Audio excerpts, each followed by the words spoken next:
नमस्कार, आप सभी लोगों का स्वागत है हमारे खास प्रोग्राम में। प्रिय दर्शकों, आज के इस वीडियो के माध्यम से हम लोग चर्चा करेंगे पाठ संख्या 56 के बारे में। और आज इस वीडियो के माध्यम से हम लोग समझेंगे कि लग्न के आधार से कौन कौन से ग्रह जातक के लिए शुभ होंगे और कौन कौन से ग्रह अशुभ होंगे। और 12 लग्नों को अगर हम ऐसे समझ लेंगे तो लगन चार्ट हमारे समक्ष आते ही हमको ये पता लग जाएगा कि इस जातक की पत्रिका में या इस जातक के लिए कौन कौन से ग्रह शुभ फल देने वाले हैं और कौन कौन से ग्रह अशुभ फल देंगे।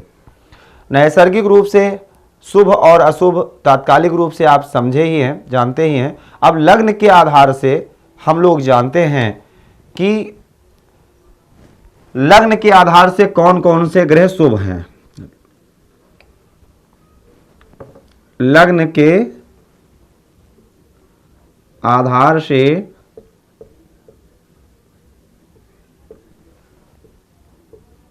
कौन शुभ,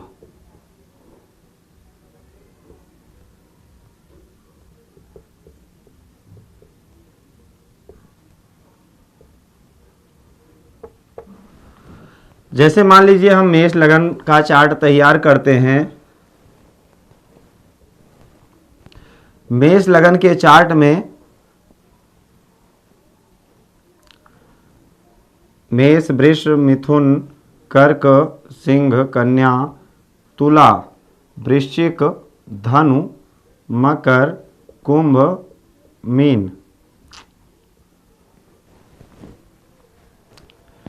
मेष लगन का चार्ट तैयार करने के बाद अब इस लग्न की पत्रिका अगर समक्ष में आती है तो हम कैसे समझें कि इस पत्रिका में कौन कौन से ग्रह शुभ हैं और कौन कौन से ग्रह अशुभ हैं मेष लगन के जातक के लिए। तो उसके लिए हम लोग यहां पर लिखते हैं शुभ,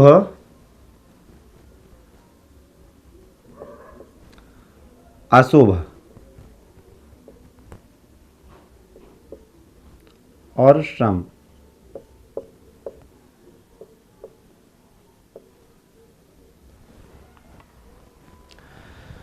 लग्न के स्वामी मंगल हैं तो मंगल की दूसरी राशि जो कि अष्टम स्थान में है, लेकिन मंगल की मूल त्रिकोण राशि लग्न में है और मंगल लग्न के ही स्वामी हैं, तो इस जातक के लिए बुरा नहीं हो सकते हैं। तो निश्चित है कि मंगल शुभ है। हम एक एक शब्द लिखेंगे, आप समझिएगा। मंगल इस जातक की पत्रिका के लिए, मेष लगन की पत्रिका में मंगल शुभ होंगे। दूसरे नंबर पर दूसरे भाव पर आते हैं तो दूसरे भाव में कौन सी राशि है? वृषभ। वृषभ राशि और ये शुक्र की राशि है और शुक्र की दो राशियां होती हैं, वृषभ राशि और तुला राशि। ये मारक का स्थान है लेकिन केंद्र का भी स्थान है। केंद्र के स्थान के स्वामी शुभ कहे गए हैं, लेकिन ये दूसरा स्थान है। और मंगल लग्नेश यानी शुक्र मंगल के यानी लग्नेश के शत्रु नहीं है, श्रम है। यहां पर शुक्र की अगर बात करें तो शुक्र मंगल को सम मानते हैं, अपना शत्रु नहीं मानते हैं। और मंगल भी शुक्र को अपना सम ही मानते हैं, शत्रु नहीं मानते हैं। तो इसलिए शुक्र को हम ना यहां पर बहुत अच्छा कहेंगे और ना बहुत ही बुरा कहेंगे।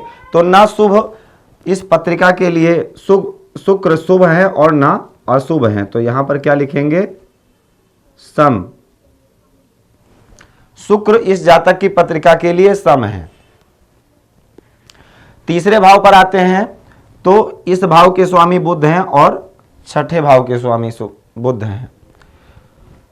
मिथुन राशि और कन्या राशि दोनों राशियां अशुभ स्थान में है, तीसरा भाव भी और छठा भाव भी। इसको तीसरा, छठा और एकादश अशुभ भाव के रूप में हम लोगों ने पढ़ा है। और अशुभ भाव में अगर बुध की राशि है और ये मंगल की अगर बात करें तो मंगल बुध को अपना शत्रु मानता है। बुध मंगल को सम मानते हैं लेकिन मंगल बुध को अपना शत्रु मानते हैं। और तो यहां पर अगर देखा जाए तो लग्नेश के मित्र ना होने के कारण और अशुभ स्थान के स्वामी होने के कारण बुध इस पत्रिका के लिए शुभ नहीं है, यानी बुध को अशुभ कहा जाएगा।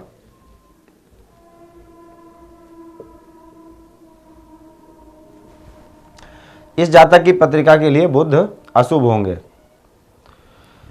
चौथे भाव के स्वामी चंद्रमा हैं और मंगल चंद्रमा को मित्र मानते हैं, चंद्रमा मंगल को सम मानते हैं। तो ये केंद्र स्थान है, ये शुभ स्थान है, सुख स्थान है। तो यहां के स्वामी चंद्रमा जो कि लग्नेश को सम मानते हैं और लग्नेश चंद्रमा को अपना मित्र मानते हैं, तो चंद्रमा इस जातक की पत्रिका के लिए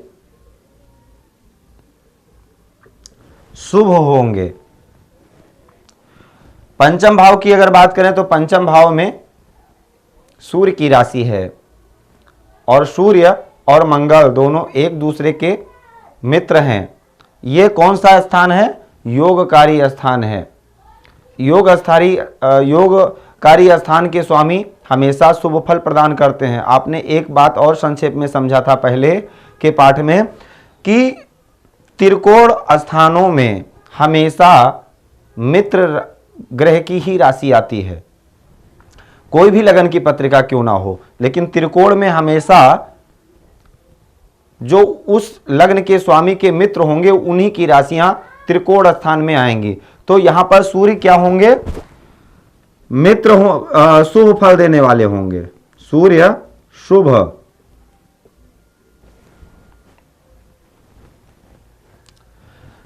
अब उसके बाद बुध की बात हो चुकी है, शुक्र की बात हो चुकी है, मंगल की बात हो चुकी है। नवम स्थान पर आते हैं।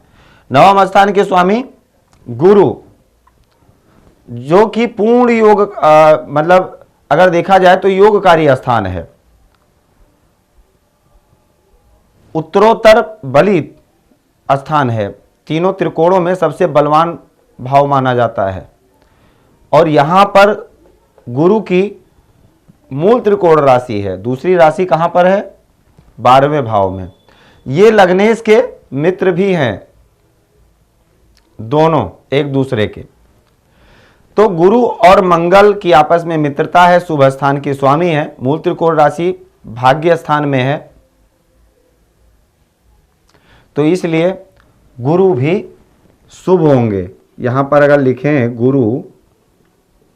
गुरु भी इस पत्रिका के लिए शुभ होंगे। गुरु के बाद दसम स्थान, दसम के स्वामी शनि, एकादश के स्वामी शनि। दसम स्थान शुभ स्थान है, दसम स्थान शुभ स्थान है, एकादश स्थान अशुभ स्थान है। और ये लग्नेश के मित्र नहीं हैं। आपने पीछे पाठ में सुना होगा, हमने बोला है कि केंद्र के स्वामी कभी कभी अपनी शुभता कायम रखने में सक्षम नहीं हो पाते। इसीलिए क्योंकि अब यहां केंद्र के स्वामी शनि हैं और मंगल लग्नेश के शत्रु होने के कारण और शनि की दूसरी राशि जो कि अशुभ स्थान में है, जो कि मूल त्रिकोण राशि है, इसलिए शनि देव मेष लगन के लिए शुभ फल नहीं देंगे। यानी शनि देव यहां क्या होंगे? अशुभ होंगे। तो अशुभ में शनि देव आ गए। तो मेष लगन के जातक के लिए कौन कौन से ग्रह शुभ फल देने वाले होंगे? मंगल, चंद्रमा, सूर्य और गुरु, ये चार ग्रह, इन चार ग्रहों की जब दशा अंतरदशा आएगी तो वो शुभ फल प्रदान करेंगे।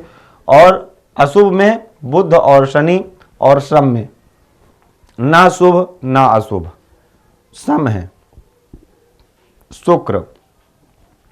इस प्रकार से अगर हम लोग 12 लग्नों को समझ लेंगे तो लगन चार्ट हमारे समक्ष आते ही हमको ये समझ में आ जाएगा कि इस जातक के लिए कौन कौन से ग्रह शुभ फल देने वाले हैं और कौन कौन से ग्रह अशुभ फल देंगे।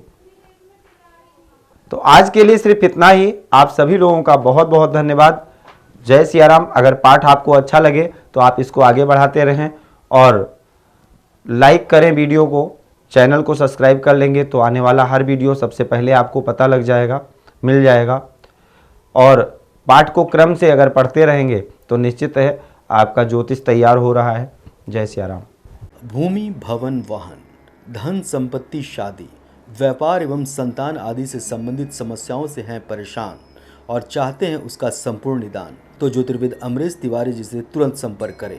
हमारे संपर्क सूत्र हैं 9718504998। हमारे यहाँ वैदिक ब्राह्मणों के द्वारा सभी प्रकार के पूजा पाठ, कर्मकांड, यज्ञ अनुष्ठान, विवाह, गृह कलेश, काल सर्प दोष व नवग्रहों की पूजा आदि कराई जाती है। हमारे यहाँ सभी प्रकार के यंत्र, राशि रत्न, कवच, जन्मपत्री एवं रुद्राक्ष सिद्ध किए जाते हैं।